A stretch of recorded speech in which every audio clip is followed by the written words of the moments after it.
tout le monde pense que les homosexuels aiment la pénétration anale. Oui. Et ça, c'est pas tout le monde. Ouais. Croyez-moi, c'est pas tout le monde. Je sens que tu as eu des expériences. C'est ça, wanna tell us more? Yeah. Tu veux pousser Sex and Sun et on va passer 1 heure de folie. Et là, la première question qu'on vous pose, c'est autour d'un stéréotype sexuel, de performance. À votre avis, combien de temps dure un bon coup? Alors, on a fait un sondage sur YouTube et on vous a demandé combien de temps est censé durer un rapport sexuel. On a eu 8% qui nous ont répondu que ça devait durer 30 minutes, 10% qui nous ont répondu que ça devait durer 15 minutes et 12% qui pensent que ça doit durer 8 minutes. Et là, on a le max, 71% qui dit autant de temps que tu veux. Moi, j'adore cette réponse. Ça veut dire vraiment que tu te rends compte que ça peut durer 5 minutes, 20 minutes, 15 minutes, 1 heure ou plus.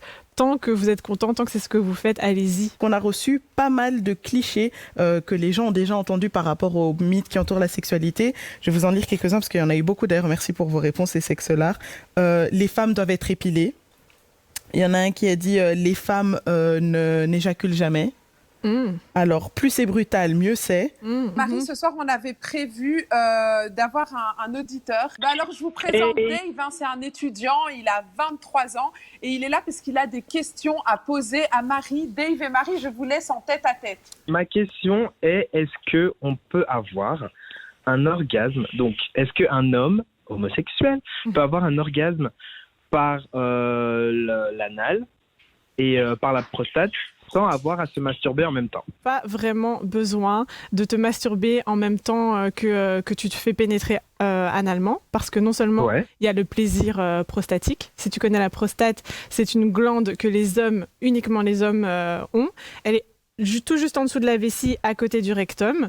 Et donc, le plaisir prostatique pour tous les hommes, lorsque tu as une pénétration anale ou lorsque tu mets juste un petit doigt ou un sextoy, voilà, tu peux vraiment avoir un orgasme prostatique qui est connu pour être plus intense que l'orgasme lorsque tu pénètres quelqu'un. Mais moi, j'ai une question pour Dave, puisque ce soir, on parle des mythes et les clichés qui entourent la sexualité, les relations parfaites, etc. Est-ce que toi, tu as déjà entendu des clichés ou des mythes que tu aimerais partager avec nous, nous raconter? Alors, l'un des mythes, donc la communauté LGBTA, c'est que il y a cette espèce d'idée en fait que les hétéros ont, c'est que en fait chez les gays il y a la version homme et femme, c'est-à-dire on appelle ça top.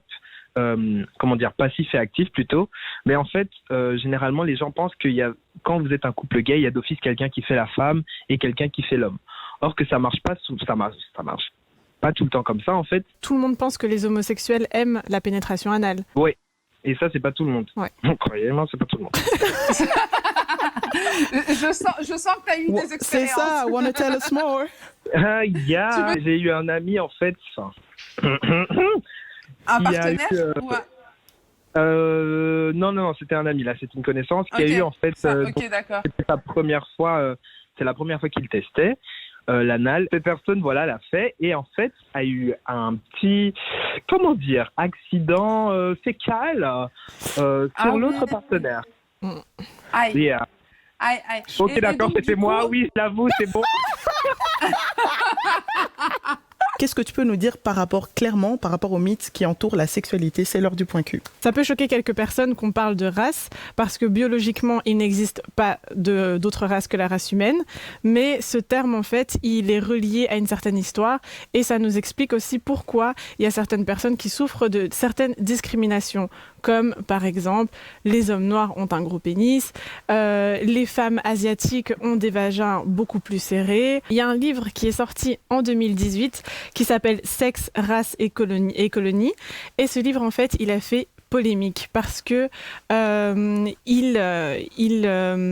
dans ce livre, il y a plusieurs images sexuées de femmes noires ou femmes qui faisaient partie des anciennes colonies. Et à côté d'elles, on voit des anciens colons. Donc, on va vous passer quelques images pour que vous compreniez vraiment quel genre d'image il y a dans ce livre. Donc ça, c'est la première. Le type en slip, là, qui... Ouais.